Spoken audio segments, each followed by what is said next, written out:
We're back. T.A. Mahoney, Tales from the Dark Side. I bring a weirdo with me every time I come on, and I got one tonight. Captain Brett Norris, good friend of mine. Hunted and fished with him. Had some great times. Appreciate you coming out today, Brett. Oh, man, any day. You just got back from Louisiana, didn't you? I did. It was a different experience out there this time. That hurricane kind of made the locals definitely had the advantage this season, but we'll be back. It was windy out there, wasn't it? It was blowing 20-25 about every single day. We had one nice day, 4 days of pre-fish. We did 5 days of pre-fishing. Had a southwest wind every day. Then it switched out of the northeast. So basically anything you fished out there, completely opposite, gone. Everything. You're fishing the opposite side of the island you were looking at before, and if you were a local and you knew where to catch them in deep, those guys killed it this year. So I've had it happen more than once, and I know you fished a ton of tournaments, and them fronts come in, whether they be kingfish or inshore or redfish in Louisiana. They'll change things quick on you. I want to start, Brett, with the beginning of where we met. You remember where we met? Oh man, I remember. I mean, I feel like it had to be that Flim Flam. I'm thinking it was the Flim Flam was it reality show. Yeah, the reality show we did. That you talked me into. I didn't talk anybody into it. I don't even know how I got invited to that. That was our good buddy, old Brett Gamrat. Brett Gamrat. Tried to be a celebrity and said, I got this guy. They're spending tens of thousands of dollars to come video us. You remember the stories? I do remember some of them for sure. I mean, I remember learning not to get too close to the Skyway unless you got Wayne Gonzalez on your boat, someone to yell back out to people up top. I mean, we had dudes throwing balls of chum at us from the top of the pier. And we were trying to stay away from. Does that stuff still go on? You know, I don't see it nearly as much as I did. Now, I don't go down to the South Skyway Pier as much as other guys, and I know I've heard of some terror stories down there, but cops respond pretty good nowadays compared to what they used to, I think. We had a TV camera on the boat at the time, and the guys threatening us, and I think me and you were just kind of laughing and going, hey, you may want to turn that on. Old Wayne just going, go back to the miners, dude. That was what great. What kind of arm you got? You're a bum. Yeah, you're a bum. I'm like, he's about to pick up a sinker, and it's going to go further. And, yeah, that was probably the first time we met, actually. It was at me, you, Wayne, Brett, and Tim, right? Yeah, Tim Whitfield. And I hadn't met Tim Whitfield first either. Time I'd met him, yeah. I hadn't met Wayne, so I mean they kind of just threw us all in the fire. And what, you were buddies with Gamrat? Yeah. I kind of came through with Gamrat, and he said you got to meet this guy Mike Mahoney, and I was like, okay, I'll meet him, we'll check him out, and we were pretty soft on each other that whole entire trip. I think it would be a lot different now. Oh yeah. Sure. Well, one thing I learned about that, and this was a big fiasco to even think that we were going to do that, because we all spent, 5 days of our own time. Oh, yeah. Fishing and getting them to record it. And it was early in the reality world, too. And I'll tell you something, though. I realized about reality shows during that time is that they're the furthest thing from reality. Absolutely. I mean, we were telling them, I remember one time telling the guy, if we go over to that island right now, the tide's about to change and we will catch big snook. And then that's when he said to us, hey, why don't y'all go sit on the sandbar and talk to each other? And I thought, this is more of a storyline than this is not a fishing show. But it was show. It was a good time. Good experience, for sure. We made it fun. And I'll tell you, when you watch that trailer after we were all said and done with it, TV can piece stuff together where you're like, that was not the intention of what I Now, where is that trailer at? Has anybody even seen it recently? I mean, I think Gamrat still got it. I think we'd have to dig deep for it, and they can make it real funny, and that just shows you that reality TV is, like you said, it's not reality. It was a complete different storyline than anything we were talking. That's right. And it was a good time, though. Yeah, and a great opportunity to meet with you. And what I tell people all the time when I'm on here and even on the radio is we talked about it, I talked about it on the last one with Anderson. You got to kind of surround yourself with fishy people. And Brett, out of those people, he's kind of fishy. So I started fishing with him. And we've had some awesome times and super big fish. going over there. And I'll tell you something about Brett. When he takes you fishing, bring your own leader line. Like Every if you're time. going to catch big snook, he's got 20-pound test. So there's God. and the only time I think that I've gotten the monster snook, it was over 40 inches. What did I use? Your own rod. No, I used yours. It Oh, was my a rod with Kobe. 80-pound test. Yeah, had 80-pound in a little dock. And he told me when he threw that bait in there, he threw it right in front of these two pylons. The fish sits right in front of the two pylons. A little I put kind on of current front row comes down the tickets. front of it. And I think it was just me and you, wasn't it? Or, no, Me, there's you, one and other two guy. lure Ed. Yeah, okay. And he said, Brett, I'm going to tell you this one time. There's only 2 people I know that could have got that fish, and you're not one of them. And that was the first time I took him fishing. I was like, oh, okay. It was his This fish, his guy- spot, but I was Yeah. putting it on him. I was already. Only 2 guys that could get this one, and you're not one of them. I was Man, like, okay. it was a It was a good nice one, though, yeah. I Out mean, of it a was dock, you know. Like, 42 inches. they're a little bit easier to catch on the flats, but out of that dock, you got to man up. And like I said, he did what a lot of good fishermen do is you start in the front of that boat, and by the time he landed that fish, he was in the back of the boat. You know, he wasn't going to let that rod do all the work. He let his body, the rod, the boat. You got to use everything you can to get something out of those docks because they're a lot meaner in a dock Do or than they're on the die. flats. Absolutely. We, But you got him out, though. I mean, I was kind of cheering for the snook for the most part. Oh, I'm But sure. I also wanted to see it too, so it's like I was in a double-edged sword. There. I didn't know where I wanted to be in that situation, but I'm glad you caught it. You know, probably your biggest one ever by like 5-6 inches at least. I would think. It was 42, but I'll tell you this: it ranks up there, top 5. Oh yeah, he was For cool. sure, he was a cool. big fish, and I've been catching snook a long time. I haven't caught one was a- that big in that dock since. I've seen a couple good ones, but you know, you get clients on the boat. I've been doing this for like 18 years now. You get clients, and they're not ready for it. Well, not, they you know. think they are, right? Yeah, they flip that little rod upside down. Or even you get a good guy out there, and he's like, dude, I've been fishing offshore my whole life. I said, okay, this is different. This That's isn't like feel a combat tick there. and reel. This is like you got to feel it. You got to Rod. know which way he's facing. You got to know where he goes, and then you got to pull him out still.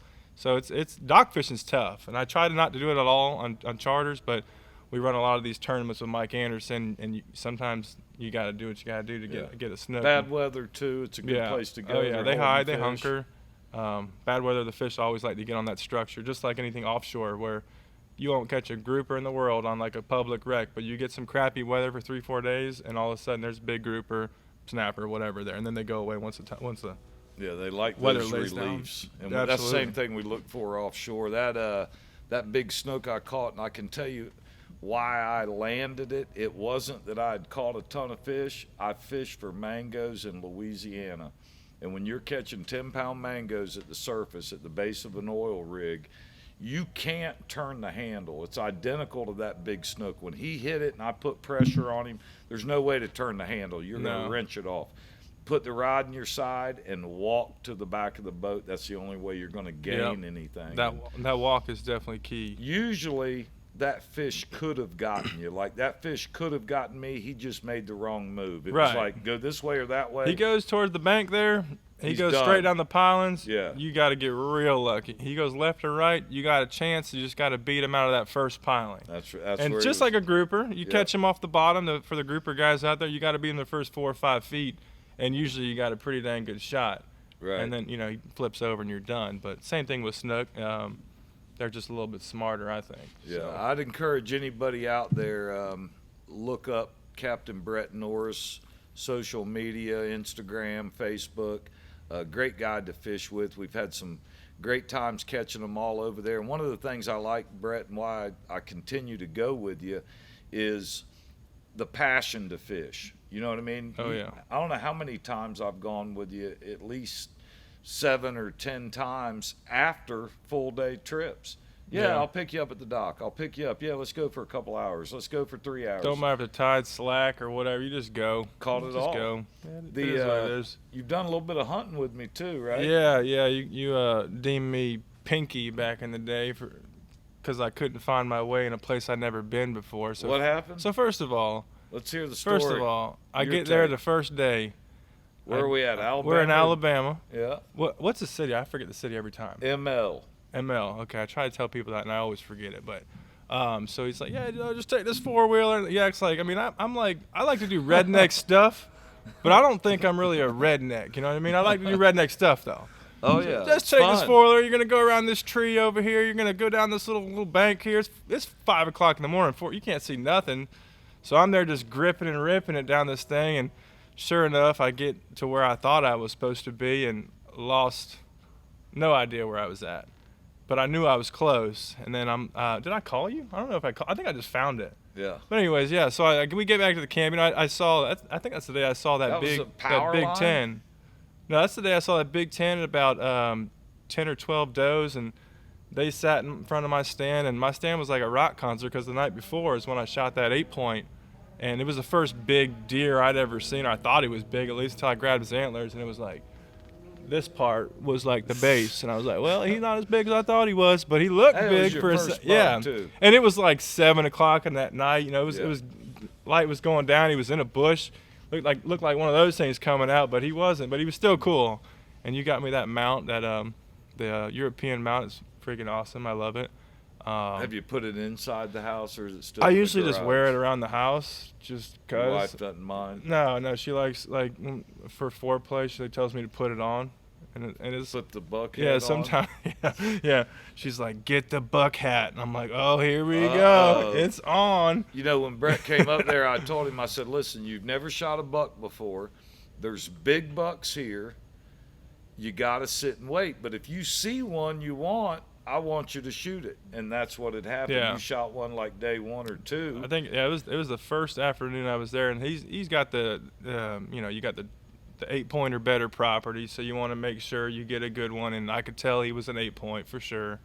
I couldn't see just what the bushes, like I said, moving around with his rack. It's hard to tell how big they actually are, but for me to see that first one, he was going down. Well, and how good was that shot Yeah, though? he made a great shot right off the bat. Of course, your dad shoots tournaments with the gun Yeah. he sent you with, so Yeah. I imagine you could drive tacks Yeah, with it it. don't mean I can still shoot. I mean, I Yeah, that's can true. give some people a really nice setup, and they're not going to put it in front You're of that dock. exactly right. So, I mean, and I was shaking like a leaf in there, and it was super cool. And like I said, we shot that one. Come along the next day, he said, don't shoot another one unless he's actually said like secret, like, hey, if he's real big, call me. Just don't tell other people in the camp.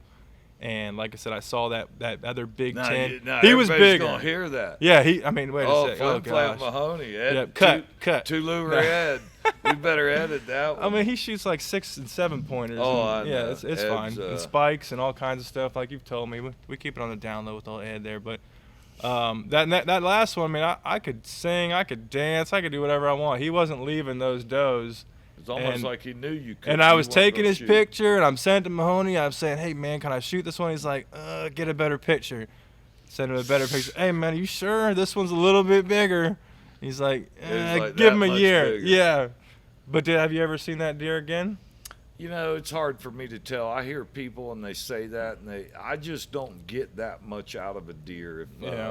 If I'm around people and we see pictures of deer, I have to have them tell me, a biologist or something. Yeah, look at this or look at that. For me, I'm just looking at age and Yeah. And you were saying he lacked a little bit of mass. Yeah. Otherwise, and he had potential to be a real big deer. And Somebody has a trophy that's on their right. wall, because Well, my if he wa- survived 2 more years, he's a stud. yeah. for And my sure. wife shot a good one last year, which And you he was probably had- symmetrical, and he was a really cool deer. That was probably what, 8-10 years ago. I don't even think it was that much. I was probably, I think probably 5, maybe 5 or 5 or 6, 6. yeah. Yeah. Well, you're But- about due to go again. I I think. know, man. You'll make it happen this Yeah, year. the kids are almost in college. Like 15 more years they'll be in college. Well, then you'll never be able to go I because you know, won't have right? any extra money. Yeah, we'll sneak out there one day. It's a good time, and he put you in the meth house, and it was cool. Yeah, the we crack got house we or the got meth house. Two or the- different trailers there. One's a meth house, one's a crack house. Neither one of them have that in it, but it looks like Yeah, that. oh yeah. Just old hunting camp. Yeah, you type don't want to things. steal stuff out of those places, because who knows what lives No, in you one need of a those. tetanus shot. Yeah, Actually. oh I yeah. got Well, that I mean, on my the- little section didn't even have a heater, so it's 39 degrees, and You'll be I all didn't. right. It wasn't bring your own blanket. It wasn't the BYOB there, so I was like every night, like, holy God, I'm bringing my own trailer next time. Alabama, it But gets cold. it was doesn't cold, it? boy. It was cold, but it's nice that night, and then you hang out in the garage late in the afternoon, and it's We've no- changed it a little cold bit. in there too. And I mean, you're sitting next to the fire, like where we're cooking, just to keep warm, and we've it was a good time though. I loved it, man.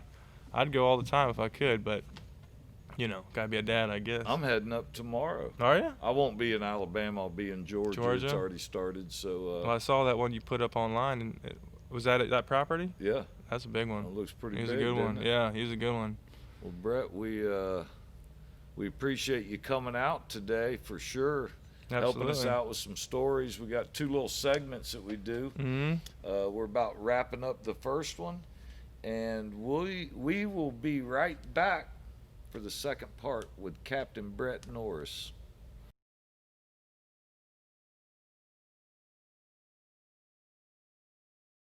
We're back. T.A. Mahoney, Tales from the Dark Side, with a weirdo buddy, Captain Brett Norris. What's happening, Brett? Oh, just try to stay weird for you, buddy. Yeah, man. Tell us a little bit. How long you been fishing Tampa Bay? Oh, Tampa Bay. I grew up in a place called Bahama Shores down in South St. Pete. Isn't that I was part born. of Tampa I was born Bay? in I was born in Louisiana, but I moved here when I was like 4 or 5 years old, and I lived in this park. Started wading off the shoreline there by the park. Kind of liked fishing. Hung out with my brother out there. Got a boat. Got a bigger boat. Went to college for enough years to be a doctor, but I'm not. And then I ended up just going like, I'm gonna try this guiding stuff out for a little bit. And I gave myself about 2 years, or 3 years actually, and I said, I'm gonna see if I can make it or if I can't. And I met a couple of the right people, and then it just kind of blossomed from there. And when you say you met the right people, you meet other guys, business? The older guys didn't like me back then, because the older guys, just like nowadays, the older guys get mad the younger guys come in, and we all fish a little bit different. And me, I've always been kind of a nomad. I kind of stay off people's tracks, and I like to do my own thing for 99.9% of the time. But it was one of those deals where I just loved fishing, and I thought if you could make a career out of it, cool. And that's back when charters were $250 for a half day, and you thought you were killing it. Right. So you're doing good. I tell people all the time that this industry and this business, and I feel the same way, not about every guide, but the guides that are built for it, and the guys that love it, like yourself. And there's a bunch of you out there, but you also know there's a bunch of them that aren't the same way. They more or less pick it. I've always kind of said that, and I'll say this about you, the industry picked you. You might not have necessarily picked it. It's kind of where you fell in. It wasn't like you woke up one day and said, hey, you know what? I'm going to get a little salty. Yeah. I'm going to get a T-shirt and grow my hair out and not nowadays shave. It's like, oh, man, my Instagram's killing it. I'm going to light this up. Right. Get a circle hook tattooed on your arm. And you're the man. Yeah. I mean, I can't tell you how many buddies I know that have G. Loomis tattoos on their arm. Yeah. My buddy Travis Yackle, and he's like going, why did I do that? And my best friend Skylar Stevens got one on his back. Who puts a G. Loomis on their tramp stamp? And that was like the cool thing to do. Weirdo friends, I do have some weirdo friends. I mean, I got a lot of stories, but not for here. But it was just a cool experience. Like I said, and once I started to get to know these older guys, like a Dave Marquette, boy, I thought he was the meanest guy I'd ever met in my life when I first met him. He can be. And now I'm like, dude, I want to hang out with that guy. Man. Yeah, and he knows more about the industry than anybody out there. You're right. Anybody. Like you can ask him anything, and he'll give you a God's honest truth. And he's a good dude, and I've just met some of those guys, and I met some clients that kind of like grapevine down into some other clients, and then it just started picking up, and I was like, I think I can do this. And I'm not the best on Instagram and on Facebook and all that stuff, and I know you need to do it nowadays, but it's cool to be able to pick your guys, the guys you like to take out, and you'll have people who want to just be entertained, and you have people who want to catch big fish, and you know what to prepare for every day when you go out there. Like I said, we fish 5-6 days a week, and so it's kind of cool. You get just different kinds of people every single trip, and it makes it interesting every day. Do you have a group of guides that you kind of hang with and kind of share information? Like, you kind of go through them, you know what I mean? Like one year you'll have certain dudes, and then those dudes will start fishing all your junk, and you're like, wait, I don't know if I want to hang with that dude anymore. And then you go to the next guy, and you kind of deal with him a little bit. You got to figure out who like the genuine kind of people, just like what you would do. Like you know who you'd want to hang out and who you don't, and you find guys that are trustworthy, guys that you show something, they're not going to be there the next day when they know you got a charter, and guys that help you as well as you Give help it them. back, You know, I agree. if I'm giving it to you, you better give it back. If you're going to give it back to me 3 weeks later when it's done, then it's one of those things where you don't really need that. You know what I mean? So you just pick and choose who you deal with, and I have like a pretty tight circle. I don't share too much with too many people, and I try to do my Facebook posts and stuff like that 2-3 weeks later. But sometimes you get excited, you throw it out there anyways, whatever. Or a client does. Yeah, and they want you, and it is yeah. what it is. But I mean, the thing about that is the fish are always moving. I could That's put the right. perfect background in there, and yeah, the fish are there somewhere, but you still gotta know what tide they're eating on, where they're moving, where they're going, and sometimes it's hard for me. But I mean, that's just and fishing, man. The main thing I've noticed with you is I've been places with you where you've told me, yeah, we caught him here really good yesterday or 2 days ago or whatever it is, and maybe we were there on a different tide, but it wasn't like that was all you had that day. No, you can Boom, you hit can another move around a spot. bit. And problem with Tampa Bay is not like giant. You know what I mean? There's not a lot of hiding you can do in Tampa Bay, so people are going to see you from a distance. So as long as you start hooting and hollering like some of these guys are in tarpon season, people know right where you're going to be. So you kind of keep it on the down low and do what you can, and you help people out when you can. But I mean, I've had guys come up to me where I'm fishing, I'm catching a big school redfish here on 3-4 at a time, and there'll be just some random dude out there, and I'll be like, hey man, come on in on this. Like, I know you don't fish every day, and you're over there with the metal leader catching catfish. Why don't you do this Come on for a over minute? and Yeah, get some of this. yeah, because you never know who you're going to meet out there. So you always want to be nice to people. I try my best to kind of help anybody out there, and I don't, I'm not a yeller. There's some guys that'll get up on you out there, and I'm not really like that. So You just rather move on out, yeah, go to another spot. yeah, well, either move on out or you work with them. You got no other choice at that point. But I know you get some satisfaction sometimes. I was out there with you. Might have been last year sometime, and we were fishing, I believe, the Clam Bar, and there was a guy who no, I don't was fish there. stuck on the Clam Bar. You remember that? And it was funny because Brett said to us, "Yep, that's a client. He used to fish with me all the time, Oh, and yeah. now he bought a boat." Yeah, But you know what you don't think about, and this is, it's hard to believe, but things change, tides change. People go to a spot with you, and they think these fish are here all the time, every day, all day long. And that we all know that's not the case, especially when you lose water. And it was kind of Well, I've been working a lot with my buddy Captain Jamie Goodwin, who's been around for a long time. He's a really good fisherman around here, one of the best down in Boca Grande, and we've been kind of working together lately. And Secret Squirrel, Jamie Goodwin. yeah, he's You can be out there all day. You both leave O'Neill's at the same. Yeah, we see each other all the time, and it was one of those, like, I didn't know him. He kind of looked like a dick at first because he would give you that straight face, and I'm like, is that guy cool or is he not cool? I couldn't really tell, and his brother's the same way. But when you start meeting them, Great you're like, guys. those guys are awesome. They're really cool dudes, and he's very informative. We've been working together a little bit lately, and so it's been fun. We were up at O'Neill's one time. A funny story about Jamie Goodwin.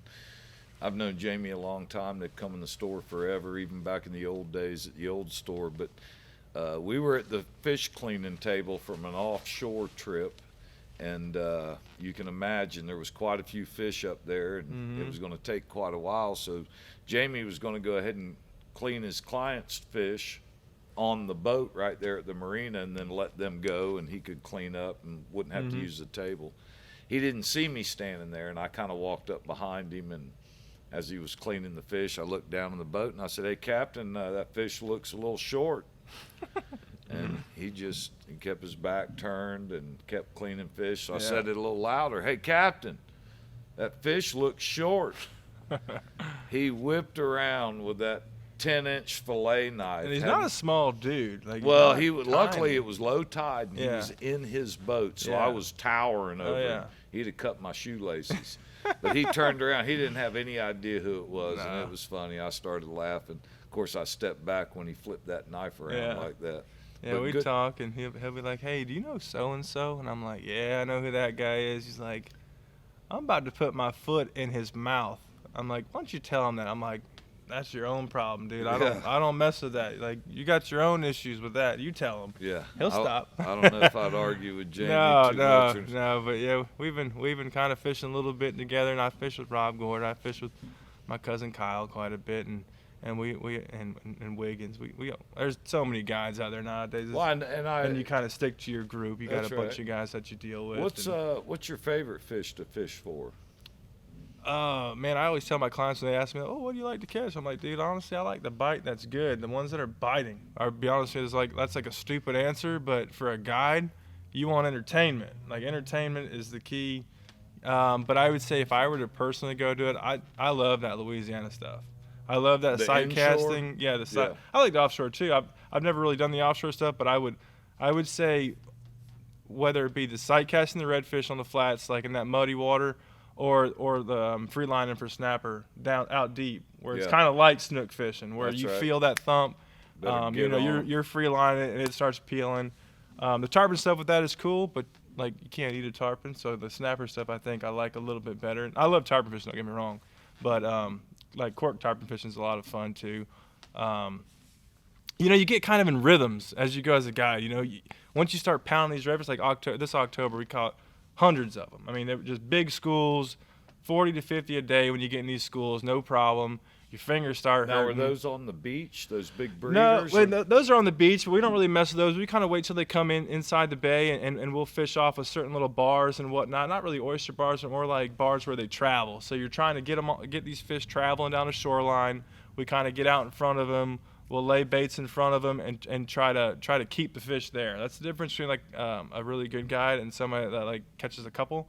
And like the guys that catch a couple, they probably entertain their clients, but when I find a school, I want them to stay in front of my boat as long as I possibly can. So I will chum the living daylights out of them. And then works. once they're ready, you don't have to do it that much. So once you stop those fish, I only throw 4 or 5 pieces at a time just to keep them like, hey, there's still a couple left. Let's hang out here for a little bit and just keep your clients entertained where you can fish them for 2-3 hours and call it a day. But it's all about getting those fish to stop. That's the trickiest part, I think, about red fishing is getting in front of a school, because they move all over. It don't matter if it's this deep or this deep. They can go over a bar. They can move. They can fly. They can get spooked. The dolphins can get in them. You got to be able to keep them there for as long as you can to keep your clients happy, you know. Right. I know we've been on East Beach over there coming around Oh, yeah. early in the spring, and those fish will catch a couple, and by the time we get them in, the herd's 100 yards Right. away, and they're Right. down there. You got to get back at them and work at them again. And guys on the boat will be like, hey, Captain, can you take this one off for me? And then I'm over there like yeah. Abdul-Jabbar and some baits over the top of my head trying to hook shot them just to keep them going, just to keep them there for the other people You there. got to keep it out there. Because it's the hardest thing in the world to have to go up and down and find more fish. And once you find that school, there's not a bunch of them out there. I mean, there's schools out there in the bay, of course, but you're not going to get on big knots every single day. It That's just doesn't right. happen. This Well, is the they time of don't. year to do it, of course, but they're going to start spreading them around. They're about done with spawning season here. They'll start spreading around. They'll be a little bit tougher to catch, but it'll be more like picking at them versus smashing them. Right. So, What's your take on the no keeping fish? What do you think about that? Have you I mean, personally, I as a guide, I love it. Yep. It's tough when I get a client that calls and says, you know, we want to catch snapper or we want to catch something to eat. Well, now you got to go snapper fishing or grouper fishing. Well, this time of year, I like to run the shoal water, the 23 shoal water, because I can get away from other people. I can run from the cops. They can't get you because it goes real, it goes real shallow. You wonder why I hang out with him, right? There's 4 or 5 inches of water, you know, and you can get where you want to go. And I don't know.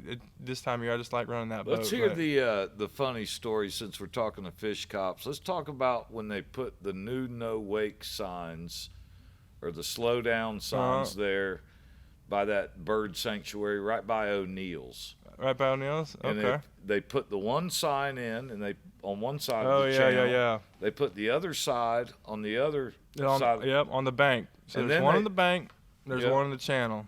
And are they straight? I come flying in. Dude's coming in hot on me. And I'm like, Are you in the channel? I am on the inside channel. There's 2 channels Yeah, here. the One old inside, channel. inside, bar, channel. So he comes coming out. This is when it was like brand new. So I mean, this is when they were like really trying to enforce it and telling people this is what you need to do. So I come in there and I slow it down, maybe like 10 feet late, but you can't tell the difference. You got to have a measuring stick to be able to tell where I was at. And he comes, he's like, "Hey, Captain, you can't be running here. It's a $90 ticket. Let me see all your stuff." So I show him all my stuff, and I was like, "Dude, that pole over there is 10 yards further than this one. I'm perfectly They're fine. not lined up. I'm perfectly fine. Yeah, they're not lined up at all." And he's like, "Well, they were supposed to be. The engineers were supposed to have them lined up." And I was like, "Well, that's not my fault that the pole is right here. I'm just following the poles." You know what I mean? So he's like looking at it. "Oh man, you're right. Those are crooked as hell, aren't they?" And I said, "Yeah, I told you they're crooked."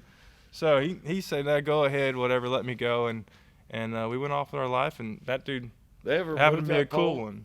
They moved that pole? No. You just Marquette had the same run. Just keep doing it. The guy told him, "Well, don't do it anymore." And he said, "I'm not. I'm going to run till I get to that pole." "Well, I'll write you a ticket." He said, "I don't think you're going to win that one." Yeah. Oh yeah. You know. Well, Marquette was telling me the other day about how he likes to get back in Shell Island, and he likes to use the excuse of, "I've been fishing here for 50 years. That's his excuse. So it doesn't matter what you put out there. I've been fishing here for 50 years. I've been fishing before you were born, dude. And that's his law. And it works sometimes, but usually he's in front of the courtroom going, "This is what I think." But he's good at it. He wins. He's good at it. He wins. I think he's been cited 27 times and never convicted. Never convicted. It's like Bill O.J. Murray Simpson. and Stripes. Have you ever been convicted? Convicted? No, never convicted. Marquette's the one that showed me up there on the backside of Shell Island that if you get running real fast, That's it. That's where trimmed up, the little trimmed birds. out. It's like closed down for some bird that nobody's ever heard of. Yeah. And it's their breeding sanctuary, apparently. He And shuts off at that's the why sign. you can't go in It's there, yeah. legal. So even if But you're going 50, You still can't have your boat back there. oh, Yeah, you can't I have. thought it was just, no. It's not just no trolling mode. It's nothing. You can't be there. well, I guess he's been fishing there. And that's 50 why years. Dave Marquette kills it on his charters, because he fishes the stuff that nobody else is allowed to. He's willing to go to the Yeah. dark side. We had Yeah. him on here. We had He a is show the with definition of the gray area, as we talk about. Captain Dave Marquette. He's a great guy and a good guy for information. I can tell you that. That Oh, yeah. guy's caught a ton of fish, and he works as hard in his 70s as Oh, yeah. anybody I know. I see him out there getting bait by I himself. saw him this morning, 6:30 in the morning, throwing a cast net. 74 years old. I think he's 70. I don't know what he is. Yeah, he's 70 right something. there. Yep, he's over 70. We'll but, say 80 just to make it sound better. But yeah, he's I'll tell you he's this: a I cool quit, dude, I man. quit throwing a cast net a year or two ago. Mhm. I don't mind throwing it. I just don't want to pull it in. That's the hard part. Yeah. That's the hardest. You ever part. heard like the Brett Gamrat story when he met Dave Marquette out at the pier? No, let's hear So this. so Brett Gamrat. Try not to cuss. Yeah, I won't. Brett Gamrat's out there in his boat. It's rough. Dave Marquette's out in his boat. They're coming to the pier. Gamrat caught his bait. He knows Dave is, getting crap beat out of him out there. He says, "Hey, Dave, let me help you out. I'll get on the front of your boat and I'll cast for you and we'll catch your bait too." And Dave's like, "Oh man, I really appreciate that." This was Dave when Dave was a little bit salty back then. And so Gamrat gets on his boat and Gamrat comes back to the dock. He says, "Oh my God.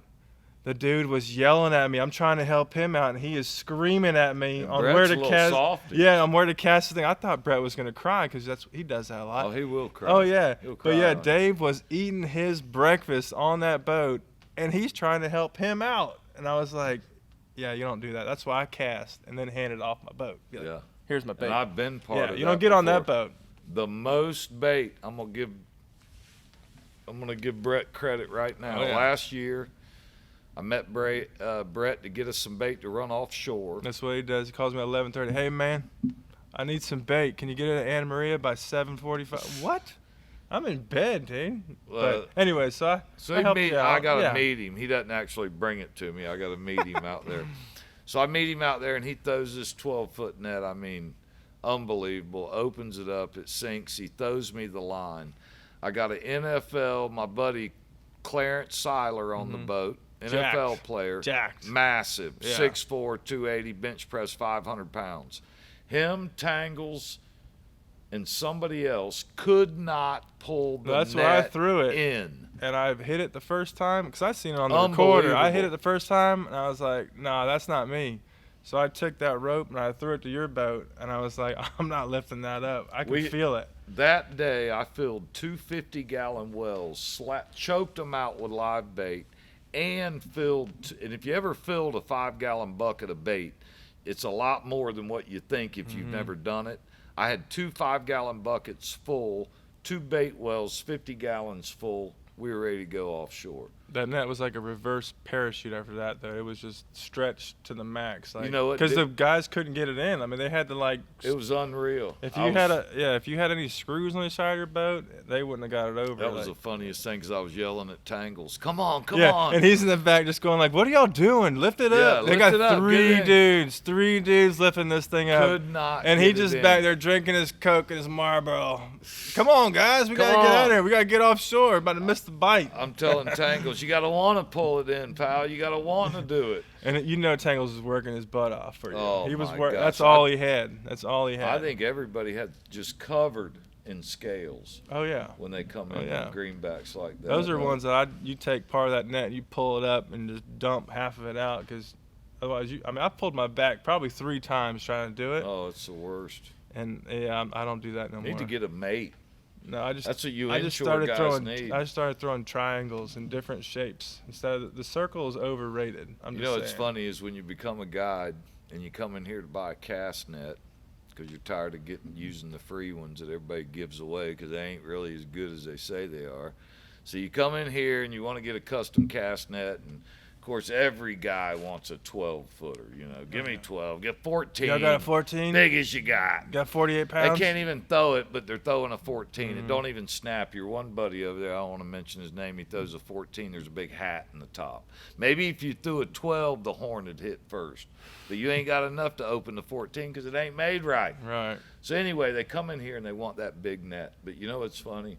After about 5 or 10 years of guiding, they're coming in here and buying the 10-footer. Yeah. Yeah. How about an 8-footer? You don't want nothing to do with with that 12. You know, I bought this extra heavy. It's like 28 pounds, and I threw it twice, and it has sat in my garage ever since. Why? Because why? Yeah. My tenderloin's about ripped out my backside trying to get it up. It's horrible. Yeah. But sometimes you gotta do what you gotta do when they're real deep, because the bait you get the small stuff on the flats or you get the good stuff on the pier, and sometimes that stuff on the pier you can't get it with that small net. That's right. So I mean, sometimes you gotta do it, but that's why I keep it. But other than that, I've been throwing a 1/4 inch, 20, I think it's actually 19-pound net. Never had an issue. The last 2 Catching years. everything you want. 19 All you pounds want. is still kind of heavy, but Yeah, you throw it's that heavy. 1/4 inch, you got to get it down. Right, You got to add a little right. weight to it. And I actually heard a theory that said that the guys were using lighter nets even when they can see the bait, and it was catching more underneath those piers, which I didn't understand really, but they said it if you works. throw in the shadow, I do know that they don't see it coming, so it doesn't matter. But I'll tell you, a guide out there, you know Brandon McCorkle, I think is his name. Oh yeah, he throws a triangle. Well, I'll tell you what he's throwing now. He's throwing my 10-footer. He said he don't want no part of a 14. It's a lighter weight 10-foot, and he's still catching as much bait, if not more. He's still working with Billy, I'm pretty sure. Yeah, they go out, but he's got a little. Brandon's good. Yeah, he's doing some guy. True Lies fishing. If I'm busy, you can call him. But yeah, True Lies, he's a good dude. Super cool guy. We play golf together sometimes too, and he sucks, but that's all right. I'll tell you what, on a boat, I fished with him about a month, 5 weeks ago, him and Billy, and he's the hardest worker on the boat for sure. Yeah. Throwing the net, He's a pulling good the dude. anchor. Real good dude. Great guy. Oh yeah. Maybe we'll get him on here to tell some stories. Kind of one of them young guys. Yeah. You know, it's pretty bad. You're 40-something years old, aren't you? And you're a young guy. Easy, dude. Aren't you a young? I'm How old are you 37 now? years old, 37. man. God dang. I didn't realize I hung out with people that I'm young. out of here, yeah. Brett, I appreciate you coming out today, buddy. Yeah, man, it's awesome. Anytime, dude. I love it here. So let's get out in the woods. Let's bring my kids here. They play with all the animals like I did awesome, before, man. and yeah, it's an awesome place to come. Y'all come check it out, and I appreciate it, place. Brett. Yeah, Thanks man. for showing up, We'll man. do it again. We'll see y'all next time.